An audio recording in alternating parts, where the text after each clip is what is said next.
Kelihatan ya?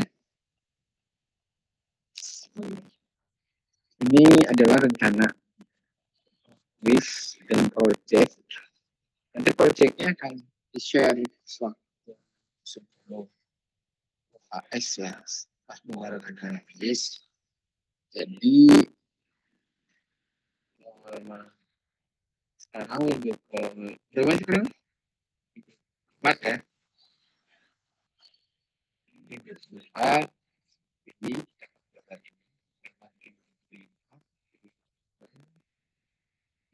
tujuh dan isi. Nah, di minggu nanti siang ini, hari ini mungkin saya akan share tugas. Jadi di sini adalah tugas pertama individu ya. Tugas pertama individu. Di sini tugas pertama. Nanti di sini juga ada tugas juga ya. Tugas juga. Kedua. Di sini juga nanti ada tugas juga. Ketiga. Di sini adalah kuis.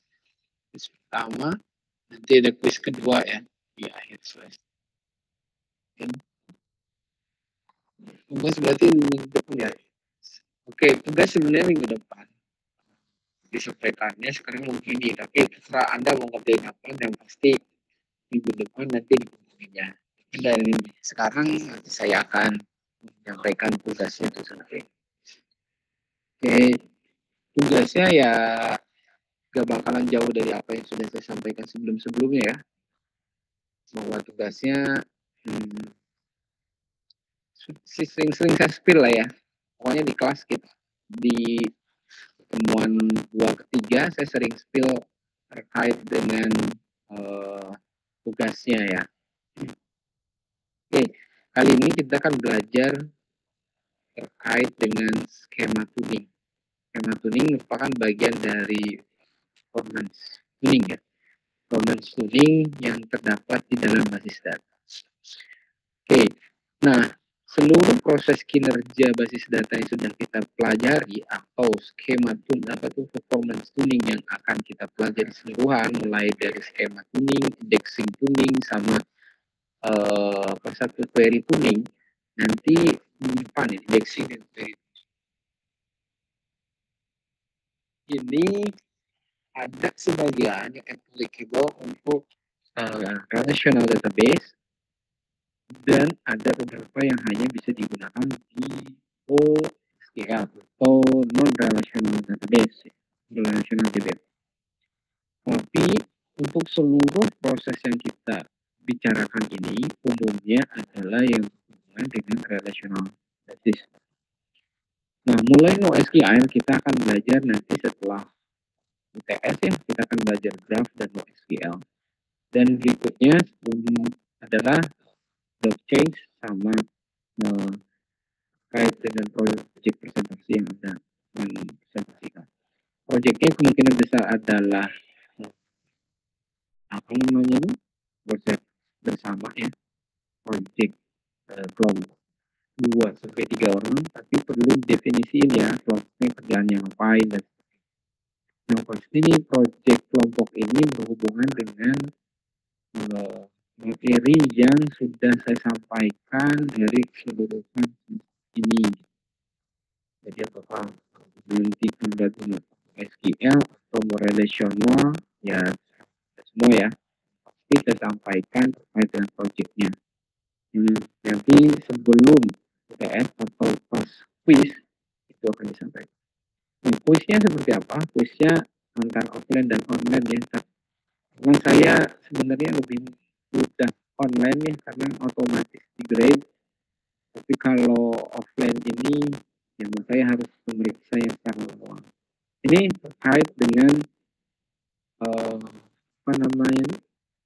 terkait dengan skema pembelajaran. Oke.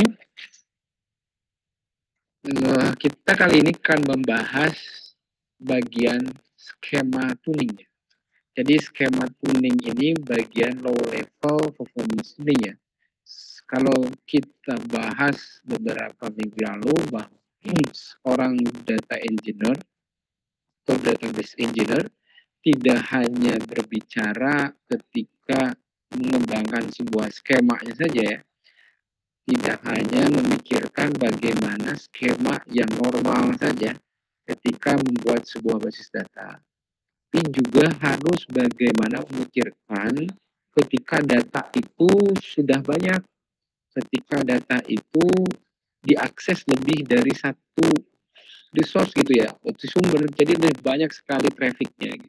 Sehingga salah satu kegiatan yang harus dilakukan adalah melakukan tuning, melakukan performance tuning.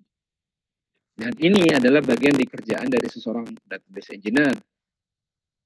Selain itu sebenarnya banyak pekerjaannya, security-nya dan sebagainya itu adalah bagian dari database engineer.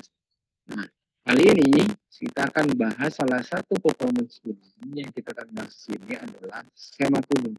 Selain indexing dan query yang akan kita bahas.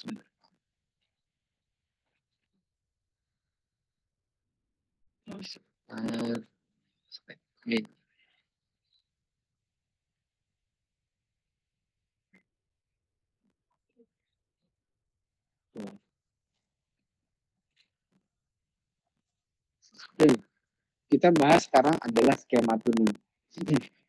Terlihat ya? Lihat nih. Lihat, Pak.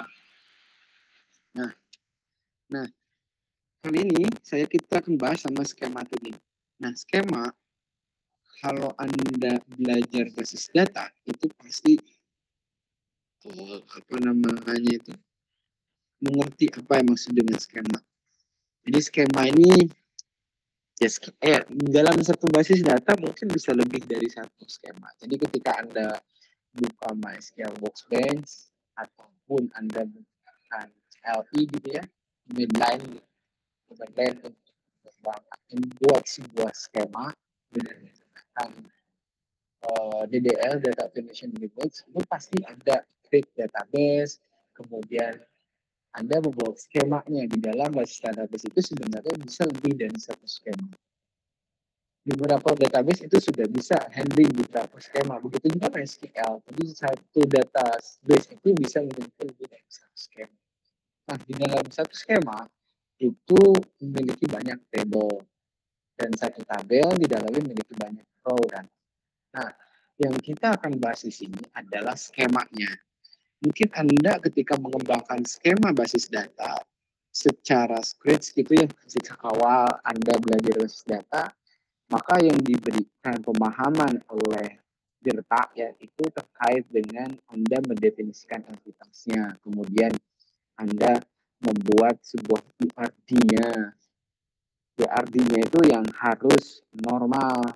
Dan URD itu kan ada normal form ya, normal form NF, misalnya ada 1 NF, ada 2 NF, ada 3 NF, bener ya?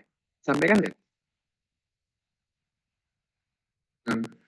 Sampaikan kan ya? Kemudian ada skema dari beyond dari itu, ada skema lain yang lebih dari sekedar normal form itu. Nah itu adalah bagian-bagian yang dipelajari pada pengantar basis data atau basis data itu sendiri dalam mengembangkan sebuah skema.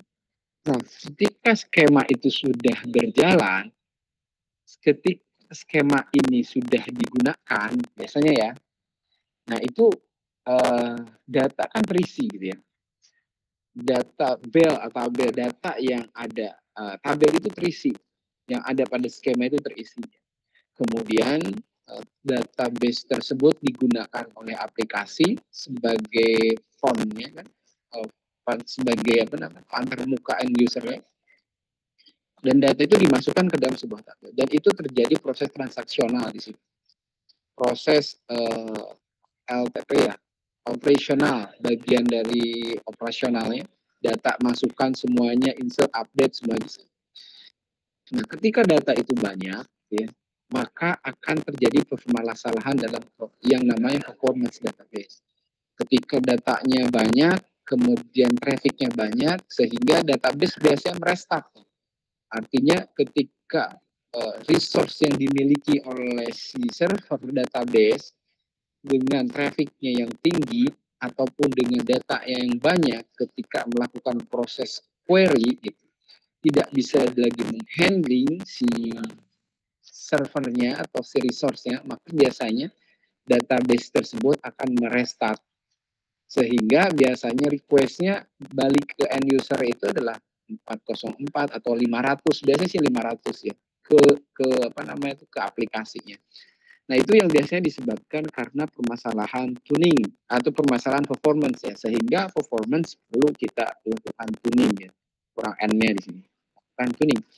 Nah, proses tuning ini dari minggu lalu yang kita bahas itu tujuannya apa sih sebenarnya yang ingin dicapai dari sebuah proses tuning gitu, dalam sebuah database performance, yaitu untuk meningkatkan throughput. Throughput ini biasanya didefinisikannya adalah transaction per detik. Seberapa banyak transaksi yang bisa dihandling oleh basis data dalam satuan sekon, biasanya seperti itu. Ini sebuah sejarah throughput. Dan meminimalkan namanya contention. Contention ini terkait dengan apa namanya itu berbarengan, gitu. Berbarengan terkait dengan data yang diakses secara bersamaan. Selain itu juga yang berhubungan dengan response time. Jadi ketika di request dari end user, misalkan Anda mengakses aplikasi KPU misalkan ya, sekarang yang lagi tren kan aplikasi Sirekap gitu misalkan di KPU itu. Nah, Anda ketika Anda mengklik sebuah button di dalam website yang KPU, kemudian data itu ditampilkan ke Anda. Berapa lama itu disebut sebagai response time. Dan ini merupakan salah satu indikator sebuah performance dari sebuah database. Walaupun memang dari sisi aplikasi performance ini tidak hanya dilihat dari basis data saja, tetapi juga bisa dilihat dari sisi aplikasi juga gitu. Nah, dan seluruh proses ini, peningkatan throughput-nya, meminimalkan contention-nya, ataupun mempercepat respon time-nya, itu bisa memungkinkan ketika tetap konsisten ketika terjadi workload yang begitu banyak, workload proses yang begitu banyak. Workload proses ini adalah ya activity dari si database sendiri dalam yang bisa dihandling oleh sebuah basis data. Jadi si basis data akan konsisten dengan performanya ketika seluruh workload atau request yang dimiliki oleh si basis data itu meningkat, atau possible workload to be processed. Jadi memungkinkan seluruh proses-proses yang memang terjadi dalam basis data itu bisa dilakukan. Jadi inilah yang dimaksud dengan database performance. Jadi database performance itu mendefinisikan atau memastikan bahwa sebuah basis data tetap memberikan sebuah servisnya, yaitu dengan meningkatkan throughput-nya ataupun meminimalkan contention-nya ataupun meningkatkan response time-nya di tengah proses workload yang begitu meningkat. Jadi proses-proses update query, misalkan delete query, select query itu berjumlah banyak. Jadi ini performance database itu perlu ditingkatkan. Sehingga tujuannya apa? Ya kembali lagi ya, tujuannya adalah service atau tujuannya adalah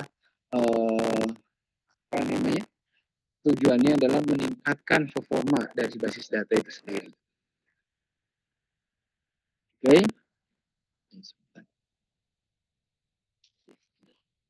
Sebentar ya. Biar saya kelihatan kalau mati lampu, koneksi dan sebagainya.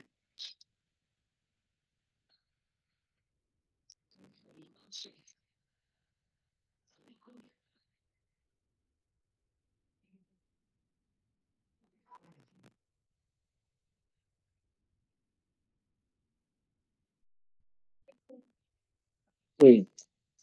Ini. Nah, performance tuning yang sudah kita bahas minggu lalu terdiri atas 3 level. Pertama, level hardware, dua, level DBMS, ketiga, level high level atau level design basis data.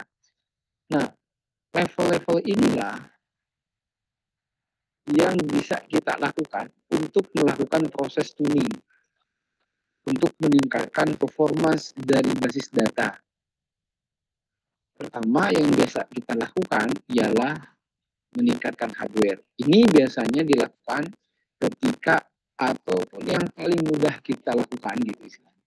Jadi ketika Anda bekerja di sebuah instansi, kemudian database-nya load-nya tinggi, biasanya gitu ya, kemudian aplikasinya susah diakses, maka sebagai database engineer, biasanya yang dilakukan adalah membeli hardware baru. Biasanya begitu gitu.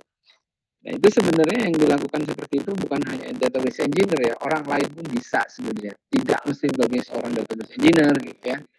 Tetapi ya ini adalah langkah paling mudah yang bisa kita lakukan ketika request dari sebuah aplikasi itu meningkat dan database tidak bisa menghandling lagi request tersebut. Ya, salah satunya adalah Anda ganti server atau buat server baru, ganti server blade misalkan ya, untuk basis data servernya server blade, itu bisa Anda lakukan gitu. Atau yang mungkin ganti RAM ataupun ganti hard disknya menggunakan SSD ya. Itu adalah hal-hal yang bisa simple yang bisa Anda lakukan di hardware baru. Tapi ini adalah solusi jangka pendek. Ketika nanti datanya banyak lagi, request-nya banyak lagi, ya Anda nggak usah beli hardware lagi seberapa banyak hardware yang Anda akan beli. Oleh sebab itu, seorang database engineer tidak hanya mengandalkan budget ya, uang untuk men-tuning sebuah aplikasi, tetapi gunakan knowledge-nya. Nah, gunakan knowledge ini salah satunya adalah menyeting parameter DBMS. Jadi biasanya database engineer itu ketika membuat sebuah atau menggunakan salah satu DBMS tertentu atau database tertentu, misalkan nih Anda putuskan untuk membuat database atau menggunakan database SQL Server dari Microsoft SQL Server misalnya. Biasanya tuh ada pelatihan-pelatihan, kemudian ada sertifikasi dan sebagainya. Dan ini adalah menambah knowledge Anda terkait database sistem tersebut. Itu database apa? Database Microsoft SQL Server. Nah, biasanya Anda lakukan adalah merubah ini. Misalkan merubah setting parameter buffer size, kemudian checkpoint interval atau limit load size dan sebagainya lah. Itu yang adalah dan banyak variabel-variabel yang bisa kita gunakan atau parameter-parameter yang bisa kita rubah gitu ya, yang memang itu didefinisikan oleh DBMS tersebut. Nah, variabel tertentu atau parameter di DBMS tertentu itu mungkin berbeda dengan parameter di DBMS yang lain. Nah, sebagai itu biasanya ketika kita belajar atau kita memutuskan menggunakan database tertentu atau DBMS tertentu, biasanya nih dilakukan atau diiringi dengan support. Misalkan kalau yang database-nya berbayar kayak seperti MS SQL ataupun ataupun Oracle ataupun DB2 dari IBM ataupun yang lain lah istilahnya itu database yang lain yang bersifatnya berbayar. Nah, biasanya dia juga memberikan support. Support ini terkait apa? Terkait performance tuningnya. Tapi dari sisi mana? Dari sisi mereka yang memiliki database itu sendiri, yaitu database sistem itu sendiri. Yaitu merubah buffer size-nya, ataupun merubah hal-hal yang lain yang sifatnya berhubungan dengan DBMS itu sendiri. Nah, yang paling terakhir, dan ini bukan knowledge, tapi ini adalah skill, ini adalah analisis, berhubungan dengan apa? Dengan high level database design. Makanya disebut sebagai high level di sini. Ini sudah disebut low level, ini middle, ini high level. Ini berhubungan dengan apa? Database design. Nah, ini orang yang gajinya besar sebenarnya. Kenapa? Karena dengan hardware yang cukup, misalkan ya, dengan hardware yang biasa-biasa saja, dengan database yang free, Anda bisa memiliki performance yang sama dengan database yang berbayar atau database yang memiliki support beli gitu istilahnya ya, database berbayar berlisensi. Nah, inilah yang memang penting gitu untuk Anda sama itu ya, untuk menjadi diri Anda gitu di sini. Jadi ketika Anda lulusan sains data itu bukan di sini, tetapi di inilah yang Anda harus kuasai. Gimana? Di desain database. Sehingga proses tuning yang bisa kita lakukan yaitu berhubungan dengan proses desain sebuah basis data. Apa? Skema, indexing, transaction, atau yang disebut sebagai query ini.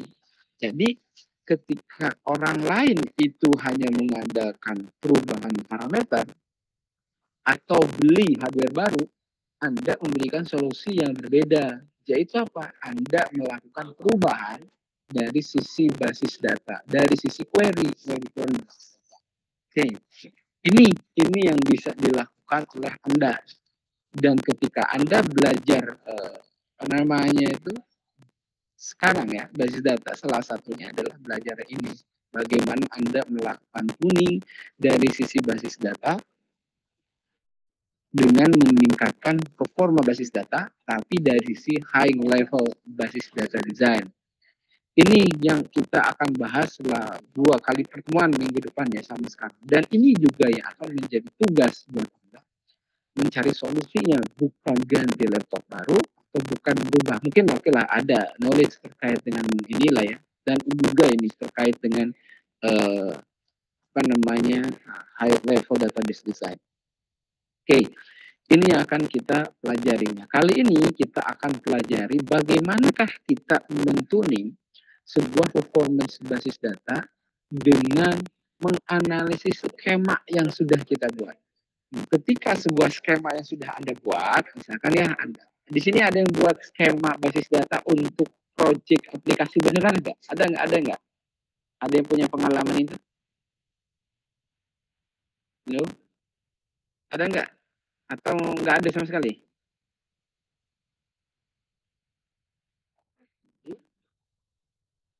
Belum ada, Pak. Belum ada ya? Oke.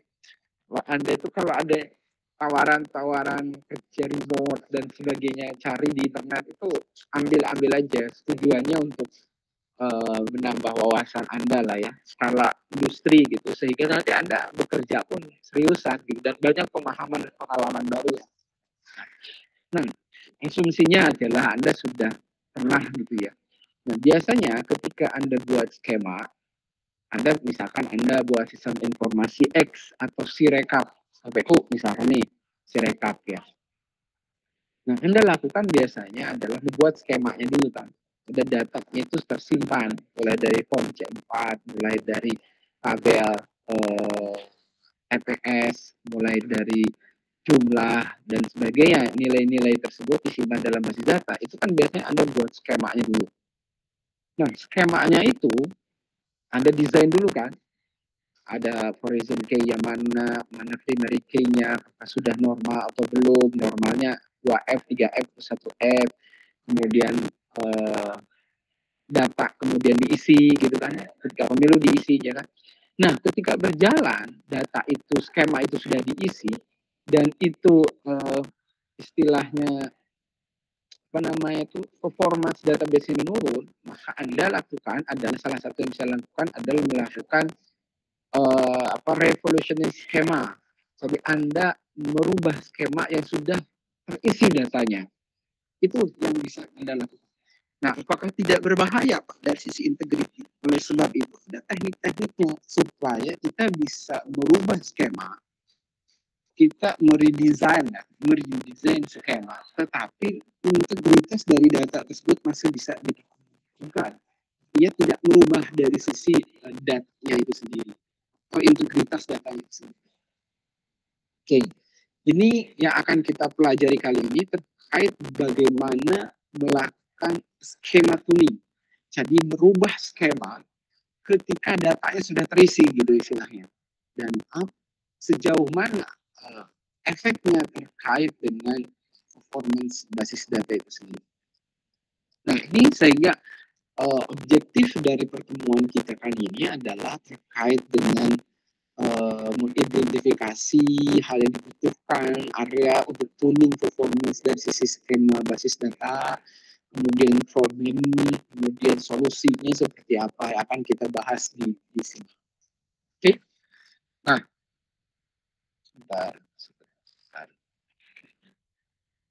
Oke, nah, ketika kita membuat ERD ya, biasanya Entity Relational Diagram, Anda berarti nyari ERD.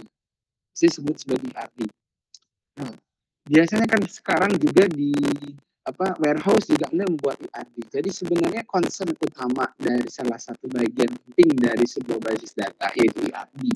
Kenapa? Karena idenya adalah desain konsep relasi antar suatu tabel dengan tabel yang lain sehingga integritas dari data antar tabel tersebut bisa dipertahankan, bisa dipertanggungjawabkan. Ketika kita sudah mempunyai ERD design, kemudian kita sudah mengimplementasikannya dalam skema basis data, kemudian kita sudah punya view, jadi selain view ada query, ada sudah membuat view-nya juga dan sebagainya. Itu kita sudah memiliki secara konsep dan ekstra skema kita sudah memiliki di database kita. Jadi asumsinya ketika kita belajar skema tuning adalah skema yang Anda buat itu sudah berjalan dengan baik dari sebuah aplikasi yang Anda kembangkan atau sudah terisi datanya dengan baik di database tersebut. Nah, biasanya yang kita lakukan berikutnya ketika skema itu sudah berjalan, datanya sudah terisi, hal yang biasa kita lakukan ialah melakukan indexing. Dan indexing ini kita bahas di depan. Karena indexing ini di level, bukan di level skema, tapi di level table biasanya, indexing itu. Nah, kemudian kita buat cluster decision, ataupun cluster decision itu distribusi datanya dibuat diklusterkan, ataupun tujuannya adalah semua ini adalah untuk mensupport dari skema ataupun desain yang kita buat itu, sehingga performance-nya dari database ini meningkat gitu istilahnya, ataupun tidak meningkat, konsisten ketika dihadapkan dengan traffic, dihadapkan dengan data yang besar. Artinya setiap skema ini ataupun proses desain atau high level database design yang kita buat ini itu bisa menghandling seluruh workload yang terjadi selama proses transaksi basis data itu sendiri atau proses operasional aplikasi yang akan mengisi basis data itu sendiri.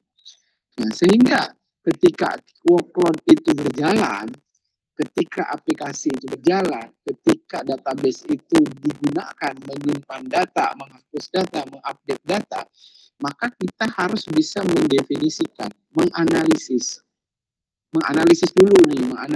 dari operasional yang terjadi di dalam basis data kita itu, menganalisis gitu istilahnya itu ya, mana query yang penting, mana query yang penting gitu istilahnya, bagaimana query itu muncul gitu istilahnya.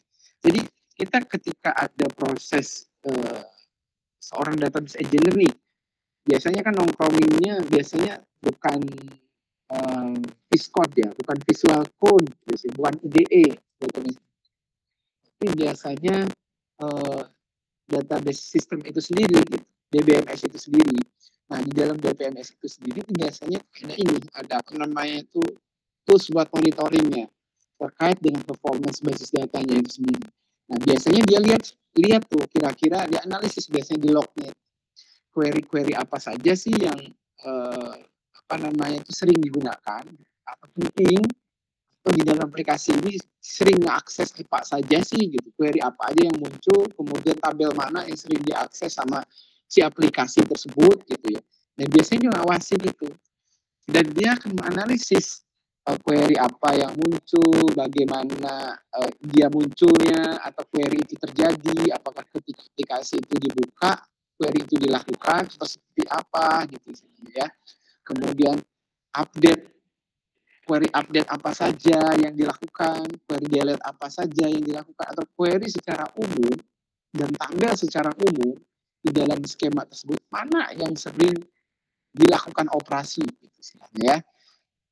Atau sebut sebagai workload tadi ya, query insert, update, delete, itu mana yang sering dilakukan dan penting, dan bagaimana itu muncul, dan itu biasanya akan berpengaruh kepada performance dari sebuah basis data itu. Jadi ketika Anda buat skema dan skema itu digunakan di dalam sebuah aplikasi, Anda buat basis data, dan basis data itu digunakan oleh sebuah aplikasi dan datanya itu diisi, gitu. Tugas Anda tidak hanya sampai di situ, tetapi Anda harus mengamati workload-nya tadi, performanya atau operasional yang terjadi di database Anda. Query apa saja yang paling banyak. Anda analitik seperti Anda analisis. Nah, dan ini berhubungan dengan apa? Berhubungan nanti dengan tooling yang akan kita lakukan. Nah, sehingga di dalam sebuah workload tadi, ketika kita sudah mengetahui query-query yang sering muncul, biasanya si query-query itu disimpan dalam bentuk log access query biasanya ya. Sehingga ketika ada yang aplikasi A, misalkan aplikasi Sirekap itu terkoneksi dengan basis data MySQL atau basis data Postgre, ya. Si Postgre itu akan menyimpan setiap query yang dikirimkan dari aplikasi Sirekap itu. Karena sebenarnya query yang ada ketika select bintang from itu biasanya tertulis di kode program yang ada di aplikasi Sirekap itu. Jadi si aplikasi Sirekap itu minta query select ke database A misalkan. Nah, si database itu dia akan menyimpan query tersebut dan akan menghitung berapa lama secara statistik query tersebut antara request-nya sampai ke responnya gitu. Dan itu ada muncul di workload ini gitu, di dalam workload itu, dan Anda harus melihat kondisi itu, melihat query-query. Nah, biasanya yang dilihat adalah ketika query A muncul, ya, dilihat apa relasinya antar tabel. Ketika query itu ada relasi nggak antar tabel? Oh, ternyata ada proses join misalnya. Ada relasi nih antara satu tabel dan tabel yang lain misalkan. Oh, ternyata lakukan join. Kemudian Anda lihat juga atributnya. Karena ketika join itu pasti ada proses select biasanya. Jadi seluruh tabel itu tidak semuanya digunakan, bisa jadi sama si Rekap itu ketika menampilkan data. Cuma mungkin bagian-bagian tertentu saja yang di query misalnya. Seperti itu. Jadi kalau misalkan ada identitas partai gitu istilahnya di dalam tabel identitas partai, maka yang mungkin paling banyak atribut yang di query itu adalah nama partai gitu. Anggota ketua partai, alamatnya di mana, kemudian pimpinannya siapa gitu istilahnya ya. Kemudian jumlah anggotanya berapa, mungkin itu tidak terlalu sering query oleh aplikasi Sirekap itu. Tetapi yang paling sering kali di query ialah di tabel tersebut adalah atribut ID, mungkin nama sama nomor urut, bisa jadi itu aja gitu. Sehingga kita perlu melihat atribut apa yang sering diretrieve. Atribut kalau relasi ini terkait dengan tabel apa yang sering diakses oleh Sirekap tadi gitu.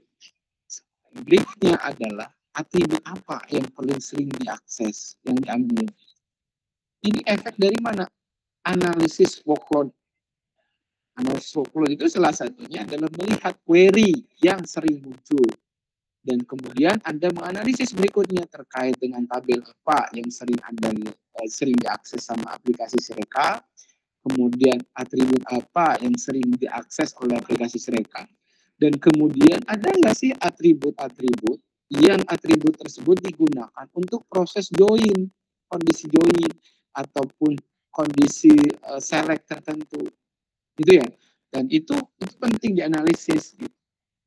Nah, kenapa sih kita perlu menganalisis ini? Tadi ini tujuannya ketika kita memahami workload kita, workload dari aplikasi kita, database kita dari aplikasi tertentu gitu misalkan.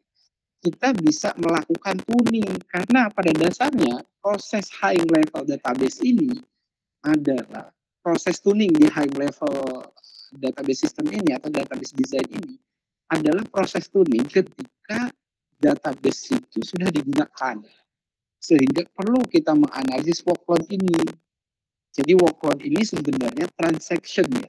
Transaksi ataupun proses yang terjadi ketika si database itu sudah digunakan. Makanya perlu dianalisis nih query-query-nya. Nah, dari workload ini sebenarnya kita bisa menganalisis salah satunya adalah skema tuning. Selain indexing, selain query, dan sebagainya. Kita bisa lakukan. Dan ini adalah kerjaan Anda ya, sebagai database engineer. Bukan budget engineer ya, tetapi database engineer. Oke, sampai saat ini ada yang ditanyakan terkait dengan workload. Jadi workload ini adalah salah satu bagian yang tidak bisa dilewati oleh Anda, analisis workload itu ketika Anda akan melakukan proses performance tuning dari high level database system atau design database. Itu. Ada yang ditanyakan terlebih dahulu, Bu? Kalau di sini, kalau online itu saya sering banyak ngomongnya, kalau offline kan saya bisa nanya-nanya gitu. Dan Anda harus tahuan lagi ngapain gitu. Tapi kalau apa lah, kita akan hybrid. Anda yang ditanyakan dulu, monggo. Izin bertanya, Pak. Monggo ya. Kalau untuk pembaharuan query dengan tujuan tuning itu, apakah semua query harus dicek satu-satu atau beberapa query saja yang kiranya waktu komputasinya lambat kemudian kita barui update jadi lebih cepat gitu, Pak? Oke. Siap. Dah, itu aja pertanyaan ya. Oke. Iya, Pak. Cukup. Oke. Nah, sebenarnya apakah seluruh query perlu kita cek atau enggak? Dari analisis workload ini, kita bisa tahu query mana saja yang bikin bottleneck biasanya. Dan query bisa jadi sih dari sisi traffic query tersebut memang satu kali gitu istilahnya, jarang digunakan. Misalkan jarak akses database query itu ya di database kita jarang digunakan, tapi ketika digunain bikin ngehang gitu istilahnya, ngambil resource yang tinggi sehingga kita bisa melakukan tuning di query. Namun ada juga query sebenarnya ketika mengakses satu kali tidak menghabiskan resource dari database kita, tidak menghabiskan memori dari basis data kita, mesin atau server kita gitu. Tetapi karena sering dan banyak yang mengakses, kita juga harus memikirkan bagaimana men-tuning query tersebut. Jadi ketika kita menganalisis query, tidak serta-merta seluruhnya perlu kita analisis gitu, tuning gitu. Makanya kemarin itu ada namanya bottleneck analisis kan. Tujuannya supaya apa? Supaya kita itu menyelesaikan masalah itu tidak seluruhnya kita ganti atau kita cek, tapi bagian-bagian tertentu saja yang memang perlu kita analisis atau perlu kita selesaikan masalahnya, mungkin muncul dari hal tersebut gitu. Bagian kecil dari seluruh sistem yang ada masalahnya. Jadi kalau misalkan dari seluruh bagian kode program itu mungkin hanya menghabiskan dari 70% kode program itu menghabiskan memori atau waktu 20% juga. Ternyata ada 30% query yang memang menghabiskan waktu 80%. Nah, kita analisis yang 30% itu aja. Jadi tidak mesti harus Anda analisis. Yang perlu dianalisis, lihat query yang sering digunakan. Sebenarnya query yang sering digunakan itu biasanya berhubungan dengan tabel apa, relasi apa yang sering diakses, atribut apa yang sering diakses. Biasanya ini. Nah, ketika ada query yang jarang digunakan, tetapi ngabisin resource yang tinggi, ini berhubungan dengan ini. Berhubungan dengan join condition, berhubungan dengan table-table yang lain dan Sehingga itu biasanya menghabiskan resources. Jadi intinya jawabannya adalah case by case. Jadi kalaupun ada satu query yang sering digunain tapi trafficnya tinggi, kita tuning. Mungkin ada query yang jarang digunain tapi itu menghabiskan banyak resource dari database kita tuning juga.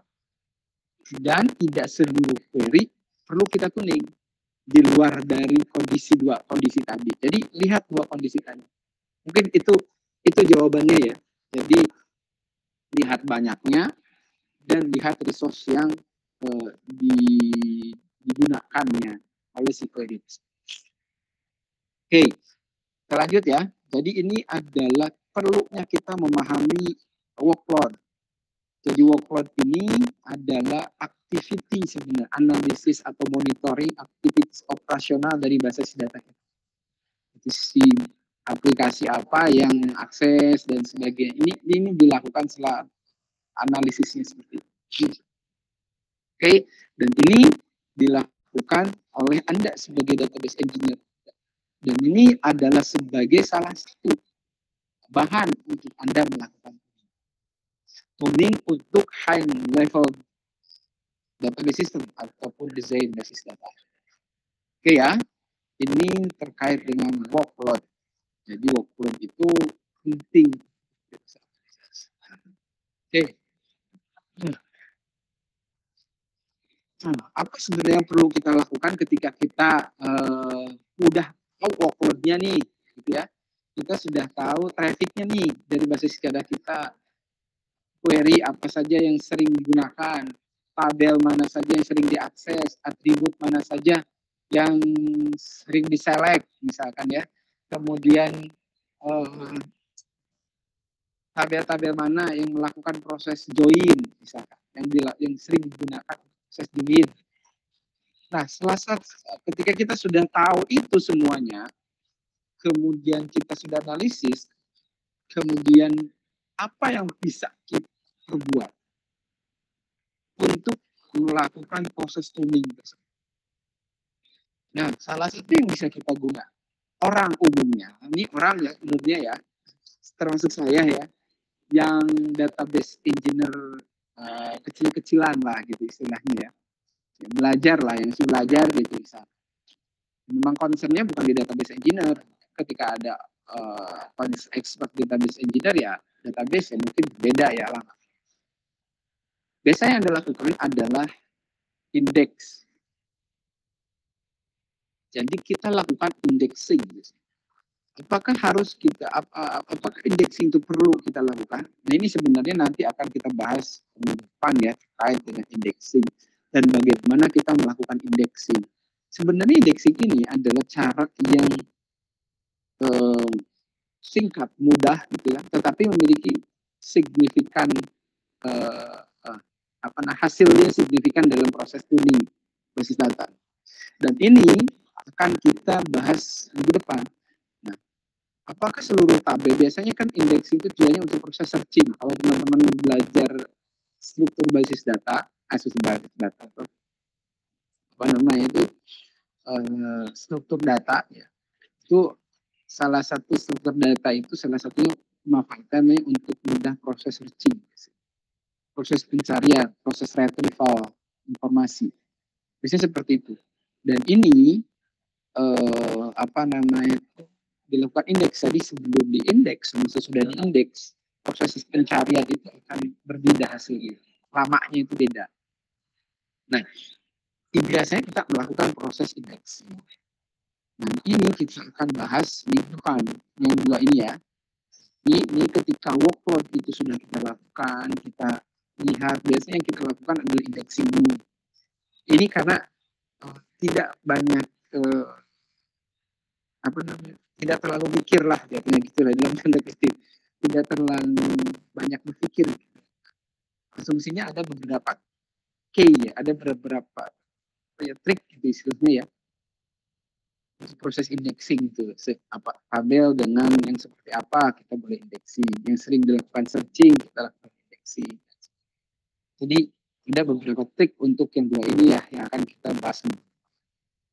Nah, selain indexing adalah change the concept skema. Kita bisa melakukan yang merubah skemanya. Bisa jadi skema yang Anda buat itu sudah normal, istilahnya.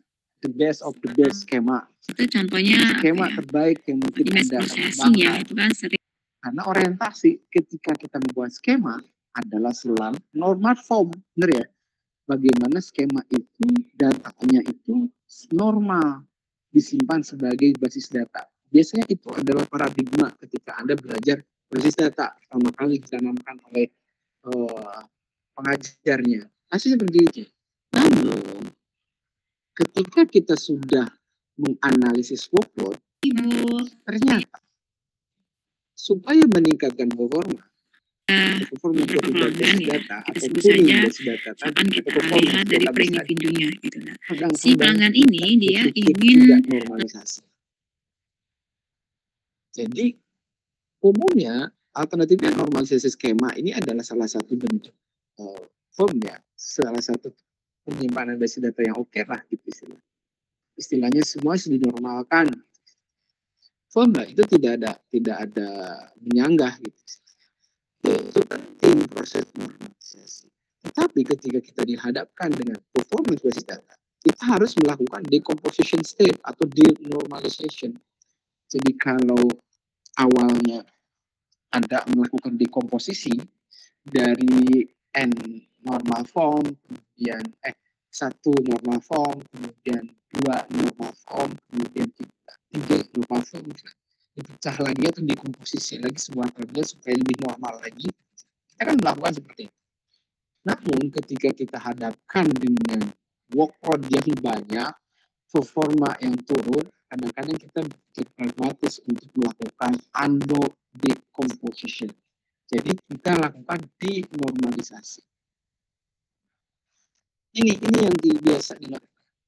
Asalkan apa? Asalkan satu data integritasnya aman. Yang penting integritas dari si data tersebut aman gitu, tidak dipermasalahkan, tidak ada masalahnya. Ini yang biasa kita lakukan. Decomposition, undo decomposition, atau disebut denormalisasi.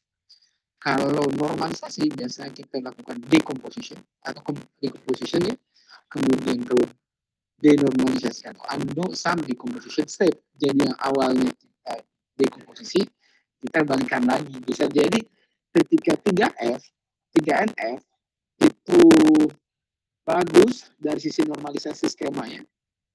Kemudian datanya kita isi, tapi itu membuat performance basis data yang menurun.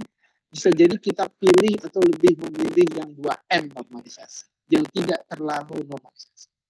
Jadi seperti itu. Nanti disebut sebagai denormalisasi.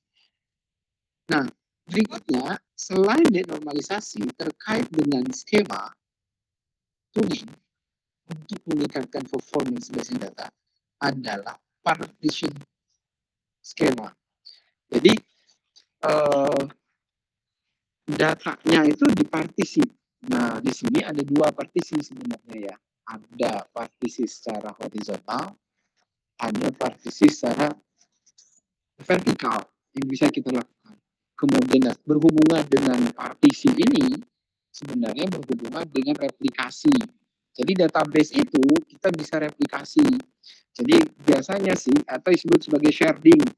Partition itu sebagai sharding. Jadi teman-teman nih kalau sekarang mungkin belajarnya satu basis data di satu mesin, suatu saat nanti Anda bisa notice basis data itu lebih dari satu mesin, tetapi integritas skemanya satu gitu istilahnya. Skemanya sama. Itu disebut sebagai database sharding ya. Jadi ada yang master, ada slave, ada master, ada master slave, ada slave master dan sebagainya, tergantung pada skema yang ada. Jadi di satu database itu lebih dari satu mesin yang menghandlingnya. Misalkan nih, tujuannya apa? Tujuannya adalah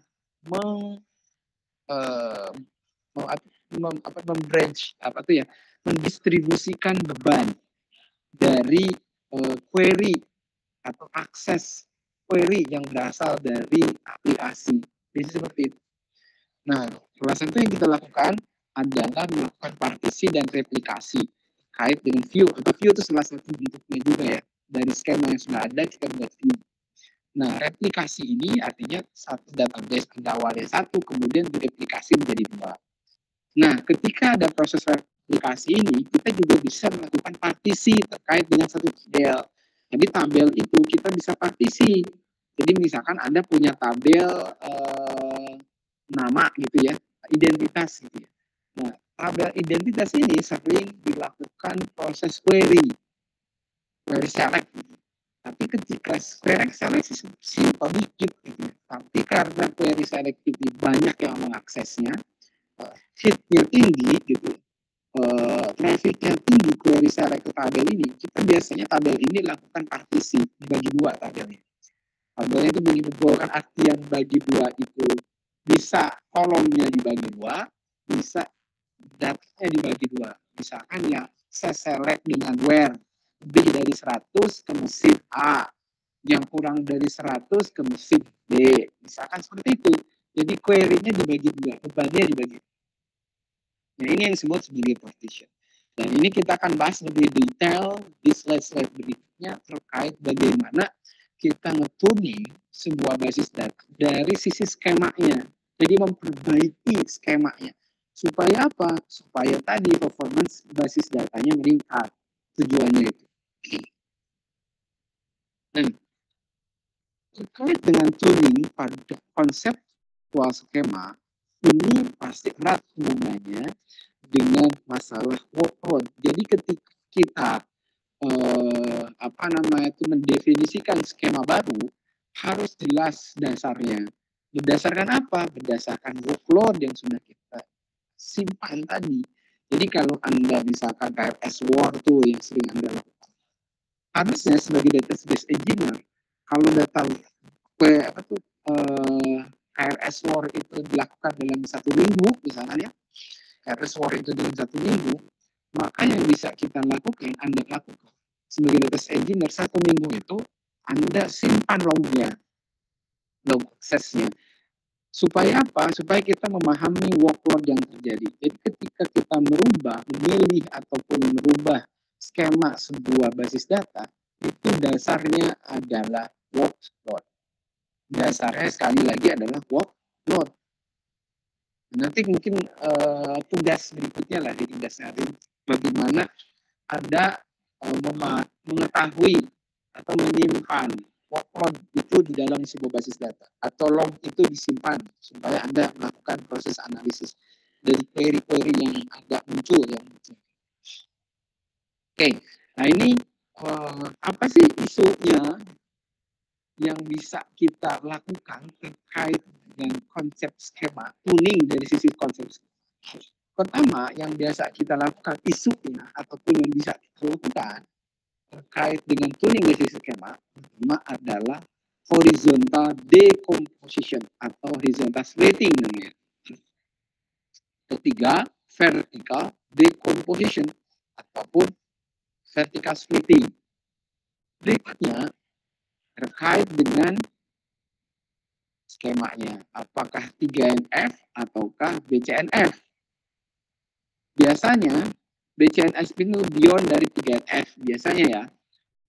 Nah, makanya mana sih yang skema gitu yang kita lakukan, kita pilih gitu. Nah, berdasarkan workload yang ada tersebut dan pengaruhnya nih dari workload tersebut, mana yang kita lakukan dekomposisi yang berhubungan di dalam decomposition ya, decomposition di dalam 3NF ataukah di BCNF biasanya. Dan ini decomposition itu artinya kan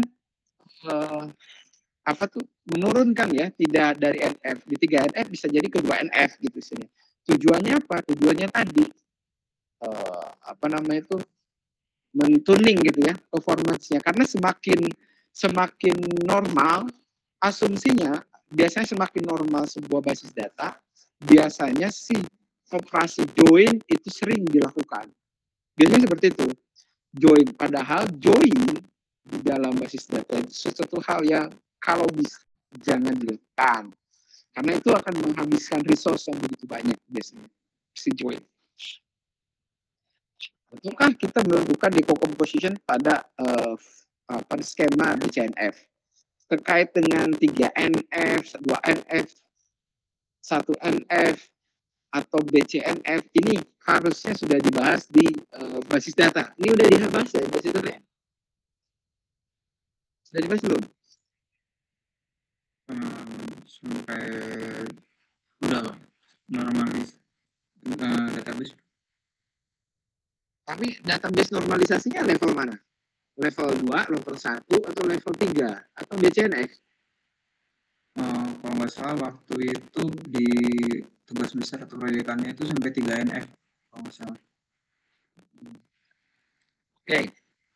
Berarti sampai 3NF ya. Artinya kalau begitu ya Anda ya setidaknya sudah memahami ya apa itu 3NF, BCNF, DNF, dan sebagainya. Nah, kemudian denormalisasi. Nah, denormalisasi ini biasanya ya berhubungan dengan skema yang kita buat atau disebut sebagai undo decomposition state. Dikembalikan di proses dekomposisi tadi. Dengan cara apa? Dengan cara biasanya menambahkan field ataupun dalam sebuah relasi ditambahin field. Gitu. Jadi misalkan di tabel ini ada nilai budget ya, ada nilai budget gitu, nilai uang misalkan ya, karena kita sering join gitu dengan tabel ini untuk mendapatkan nilai uang. Nah, biasanya karena ada proses join ini yang menghabiskan resource, biasanya kita tambahin field yang sama di tabel yang lain gitu. Misalkan gini nih, ada tabel identitas, identitas. Biasanya kalau kita join dua tabel ini ngabisin resource yang besar, sehingga database-nya sering restart gitu istilahnya ya, karena resource-nya habis. Ingin nampilin di tabel SPP itu cuma nilainya aja, nilai SPP-nya berapa gitu, tidak yang lain-lain, tidak ada UKT dan sebagainya, tidak terlalu penting gitu ditampilin di query tersebut, tidak ada gitu. Sehingga kadang-kadang kita mencantumkan si nilai SPP tersebut, tabelnya atau fieldnya atau atributnya di identitas. Jadi selain nama, tanggal lahir, NIP, juga ada juga SPP, nilai SPP. Nah, biasanya untuk integritas data antar dua tabel ini, dan biasanya kan aplikasi mengupdate ataupun memperbarui atau menambah tabel di SPP saja gitu ya, tabel SPP saja nilainya itu.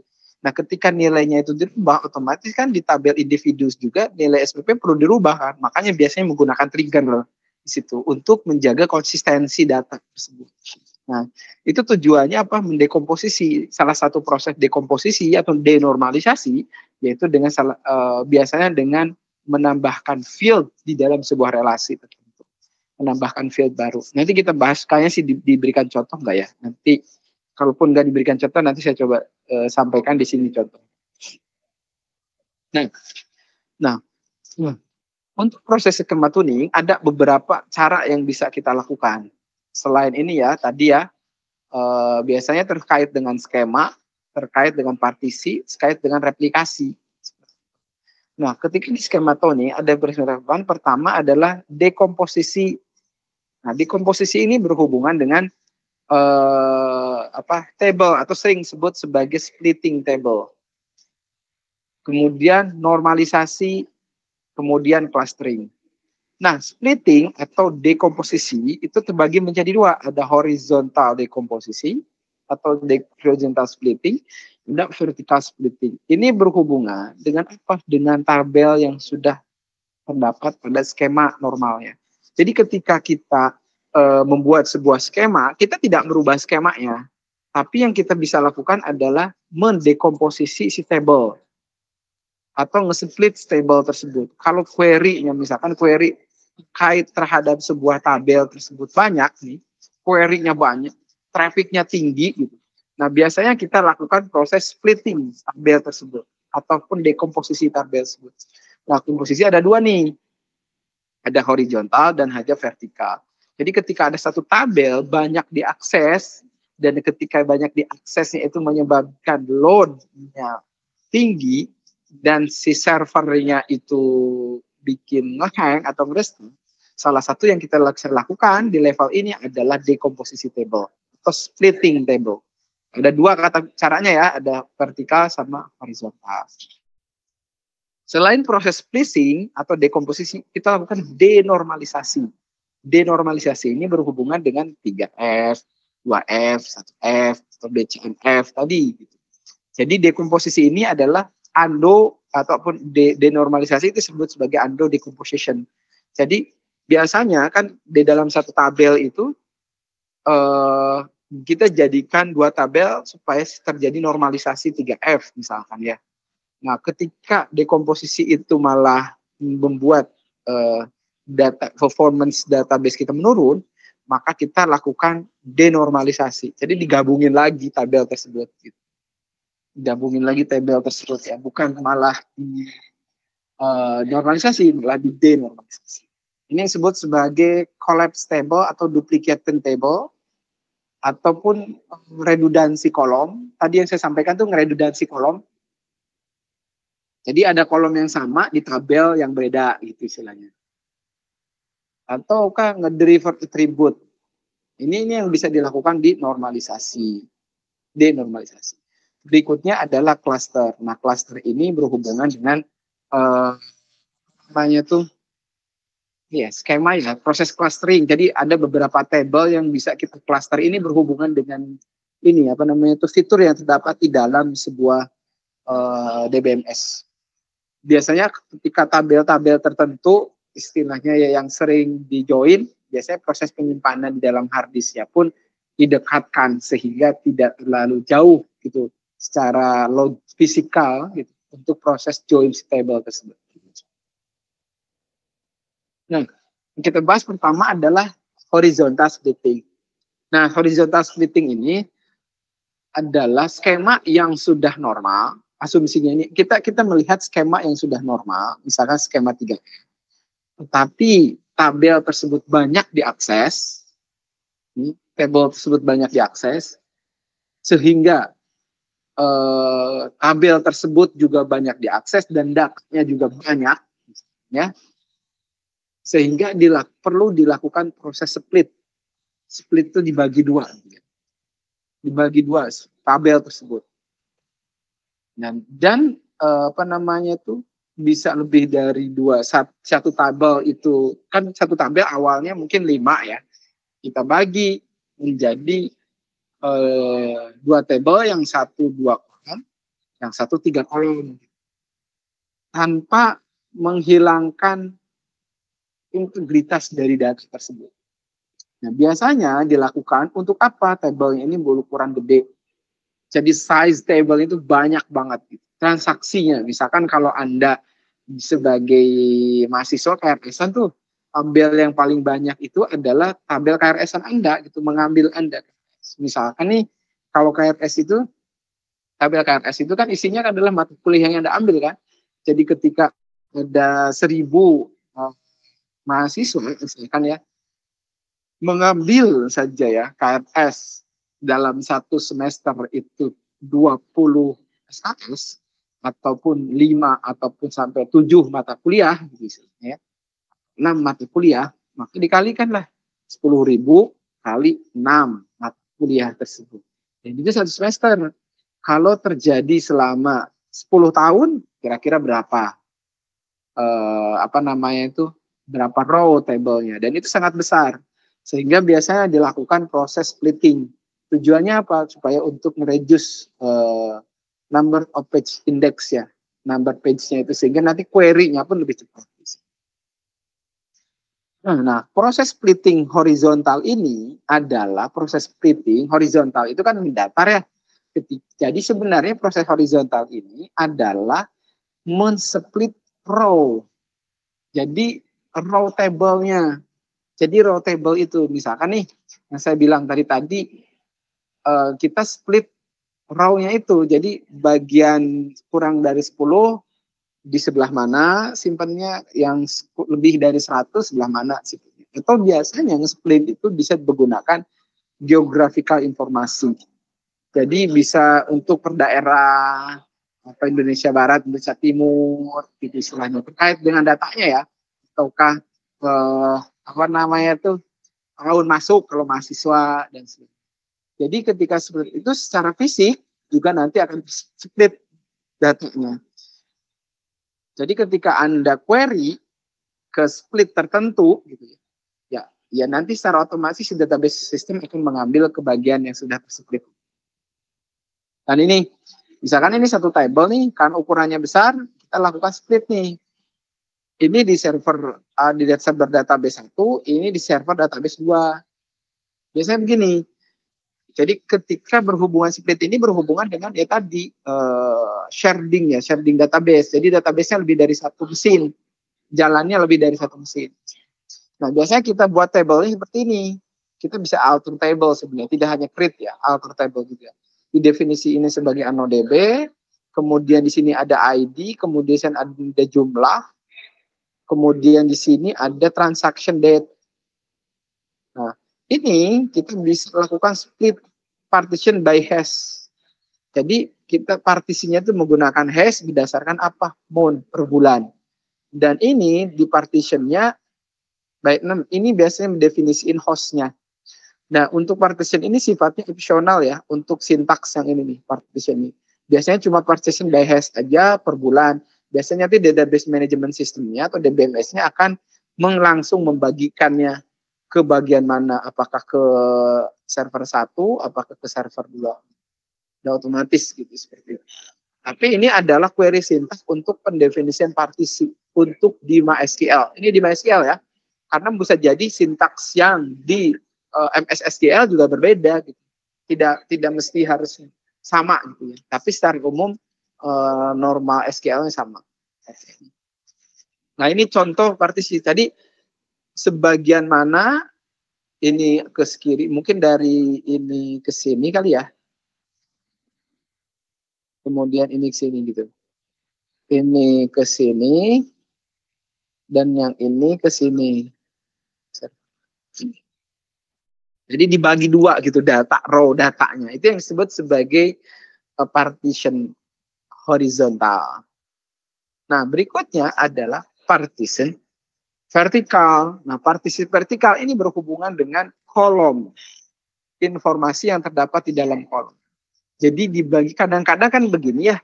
Kadang-kadang query select itu di dalam satu kolom itu kan ada yang sering diselect, ada yang jarang sekali diselect karena memang nggak pernah ditampilkan di interface aplikasinya gitu.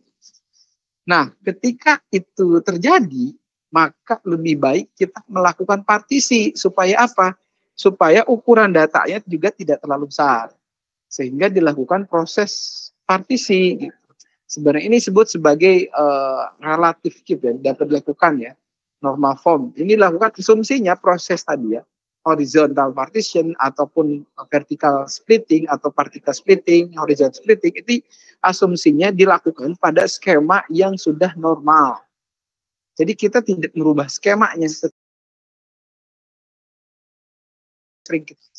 Nah, vertical splitting ini kadang-kadang merubah proses skema baru. Jadi lebih memperbanyak table istilahnya.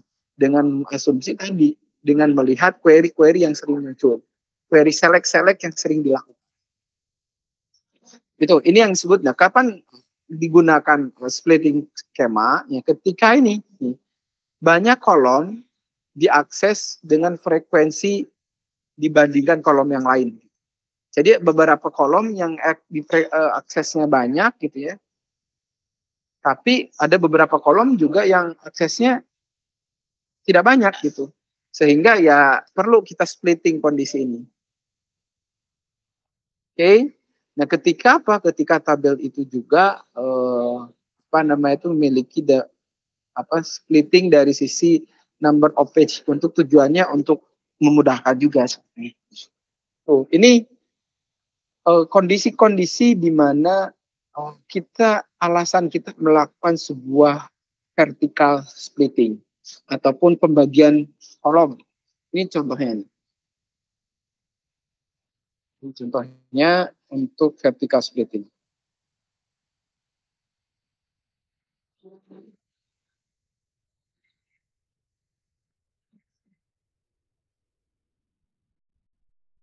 Ini contoh dari vertical split. Jadi kita mungkin ada beberapa kolom di sini yang sering diakses. Ini jarang diakses misalnya. Maka kita bagi dua nih. Supaya nanti proses selectnya tidak ke tabel yang ini, yang jarang diakses, yang ini, tapi tabel yang berbeda. Sehingga dibagi bebannya menjadi bagi dua.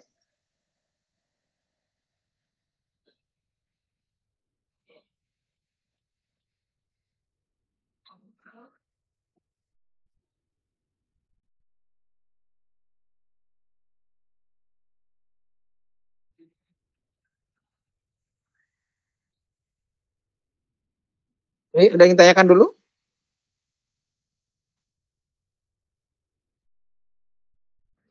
Oh. Belum, Pak.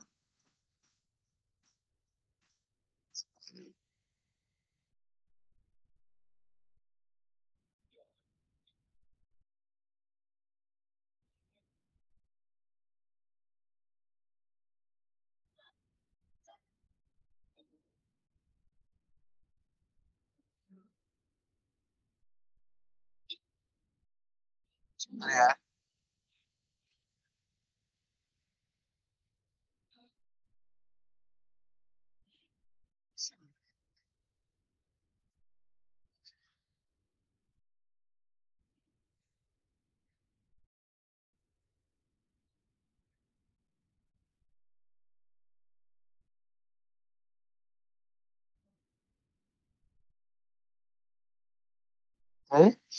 Nah ini yang dilakukan untuk proses splitting. Jadi salah satu cara ya berhubungan dengan skema yang sudah kita punya untuk proses tuning salah satunya dengan tadi ya splitting horizontal vertikal dan splitting horizontal.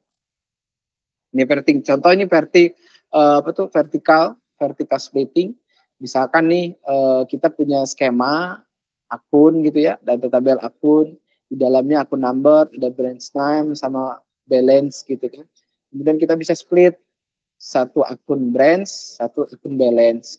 Di mana ini isinya adalah akun number sama branch name, ini akun number sama balance. Oke ya, ini dan biasanya ketika melakukan ini itu udah masuk ke ini ya, maksimum number form atau ke BCNF ketika kita lakukan splitting yang lebih normal lagi biasanya. Nah, berikutnya adalah ketika kita lakukan skema tuning, denormalisasi. Nah, denormalisasi sebenarnya disebut ando decomposition. Jadi kita itu melakukan apa namanya itu dari 3F bisa jadi ke 2F ya karena memang ini menjadi skema yang lebih bagus gitu dari sisi. Biasanya apa namanya kita lakukan pada table ya, table ataupun kolom denormalisasi ini. Asumsinya tadi normalisasi ini tujuannya dari norma skema yang normal sebelumnya bisa jadi tidak normal ataupun kita menambahkan kolom-kolom tertentu supaya aksesnya lebih banyak. Sebenarnya jadi nggak normal. Jadi seperti itu karena bisa jadi nggak normal itu karena apa? Karena tabelnya apa namanya itu kolomnya jadi ada yang redundansi dan sebagainya. Nah, kan ini dilakukan ketika query-query ini full set joiner. Jadi join ini adalah salah satu query yang dihindari gitu ya. Joiner juga banyak sekali proses join yang dilakukan. Jadi jangan sampai kita melakukan proses join karena join ini sangat banyak sekali. Dan untuk menghindari proses join salah satunya adalah melakukan denormalisasi. Intinya adalah meminimalkan proses join. Kemudian menghilangkan project key dalam proses table tersebut. Karena kan pasti kalau join itu pasti ada project key-nya ya. Dan menghapus indexing number of index ataupun storage yang disimpan karena lebih dari proses join itu ngabisin memori lah intinya. Nah, kekurangannya biasanya apa namanya itu can slow data modification. Kenapa ini slow modifikasi? Ya karena biasanya ketika ada data redundancy supaya data itu terintegritas, maka kita melakukan trigger. Nah, ketika triggernya itu kan sebenarnya 2 kali update ya. Update pertama di apa namanya? Update pertama di data yang tabel benerannya, di update kedua di tabel tentu yang memang tujuannya tadi denormalisasi tadi.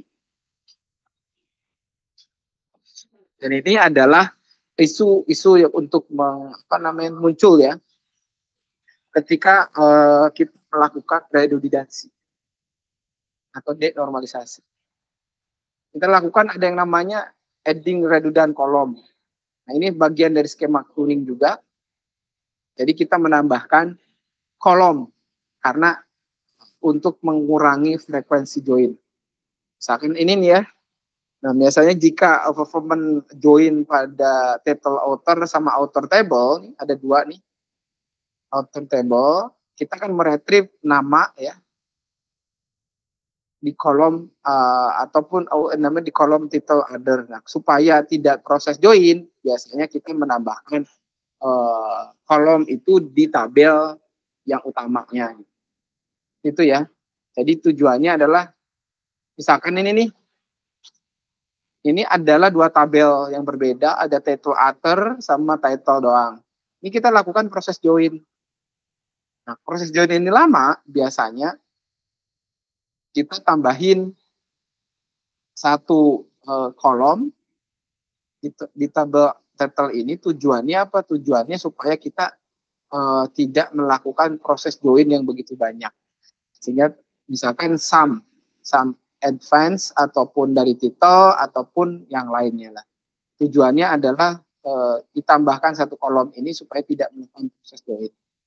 Dan memang ini agak lambat nanti query-nya karena di sini ada proses sum rata-rata jumlah misalkan, sehingga di sini nunggu dulu proses yang title ini diupdate dulu misalkan atau ditambah baru kan diresum ke sini.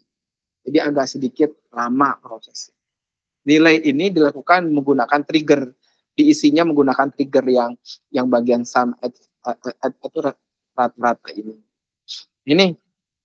Ini disebut sebagai editing variable column ya, menambahkan kolom. Nah, collapse table juga sama ya sebenarnya tujuannya untuk menghindari join dan bisa jadi melakukan 2 NF ya, bukan hanya 3 NF, bisa jadi 2 NF dan duplicate table. Nah, sama ini juga dilakukan. Tujuannya adalah biasa jadi tabel itu sudah ada gitu sebelumnya, tapi kita gabungkan ke tabel yang lain, tapi tetap tabel itu ada juga gitu. Jadi kadang-kadang kita menambahkan kolom yang seluruhnya ada dalam tabel tertentu ke tabel yang lain. Tujuannya adalah query-nya supaya tidak terlalu besar ya proses join. Asalkan 1, datanya bisa kita tanggung jawabkan secara integritasnya. Oke. Mungkin ini yang bisa saya sampaikan terkait dengan skema tuning. Skema tuning tujuannya adalah memilih atau memodifikasi atau memperbaiki skema yang sudah ada untuk meningkatkan atau meredesign skema yang sudah ada untuk meningkatkan performa.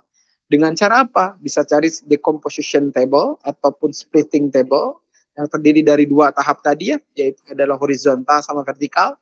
Kemudian ada decomposition normalisasi, denormalisasi.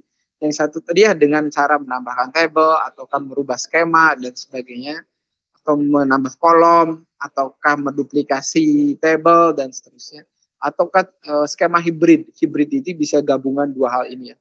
Jadi Anda bisa kombinasikan 2 hal ini, baik itu splitting, baik itu denormalisasi untuk meningkatkan performance dari sisi skema tuning. Oke, ada yang ditanyakan?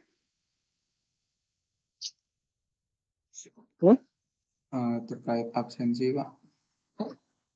Karena di si akad ini belum ada, nanti aja lah, nanti pas pertemuan offline saya bawa absensinya ya. Oh iya. Anda rapel aja lah absensi. Oke ya. Nanti tugasnya saya sharing ke teman Anda linknya, share, dikerjakan secara individu dan dikumpulkan menggunakan GitHub gitu. Oke.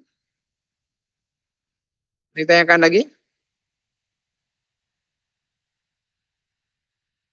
Tidak. Kalau nggak ada, saya akhiri pertemuan kita pada sore kali ini. Mohon maaf atas segala kekurangannya. Kita ketemu lagi nanti minggu depan di waktu dan jam yang sama. Terima kasih. Assalamualaikum warahmatullahi wabarakatuh.